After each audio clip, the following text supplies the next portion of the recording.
গতকালকের জনসভা এটা জনসমুদ্রে পরিণত হয়েছিল আলহামদুলিল্লাহ।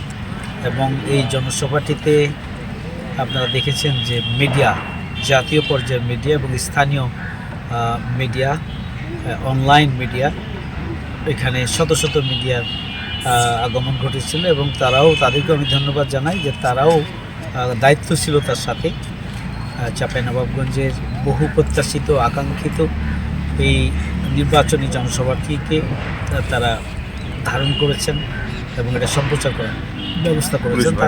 তাদের প্রতি আমরা কৃতজ্ঞতা জানাচ্ছি।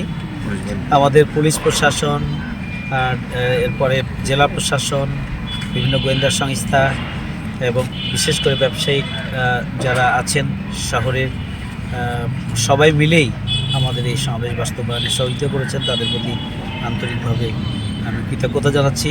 এই জনসভাটি আসলে জনসমুদ্রে পরিণত হয়েছিল।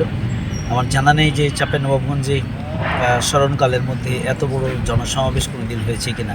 সেই ধরনের একটা জনসমাবেশ যেটা সম্পূর্ণরূপে সুশৃঙ্খল, ওয়েল ডেকোরেটেড এবং এখানে দাঁড়িপাল্লা, ব্যানার, ফেস্টন এবং প্রতীকের সব কিছু মিলিয়ে সাজানো গুছানো একটা জনসমুদ্র জাতীয়ভাবে গোটা দেশের মানুষ দেখার সুযোগ পেয়েছে। চাঁপাইনবাবগঞ্জের মানুষ সুযোগ পেয়েছে। আমি কালকেই বিকালবেলা আমি ইউনিয়নে গিয়েছিলাম। ইউনিয়নগুলোতে দেখলাম নারী পুরুষ নির্বিশেষে মানুষের মধ্যে উচ্ছ্বাস, আগ্রহ এবং উদ্দীপনা জামাত ইসলামীকে ঘিরে, দাঁড়িপাল্লাকে ঘিরে।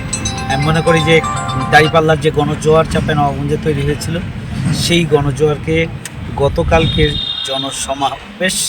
গতকালকের নির্বাচনী সমাবেশটা জনসমুদ্রে পরিণত হওয়ার মধ্য দিয়ে এটি প্রমাণিত হয় যে দাঁড়িপাল্লার পক্ষে জনগণের দোয়া এবং ভালোবাসা, আস্থা কতটা আছে এটা প্রমাণিত হয়েছে।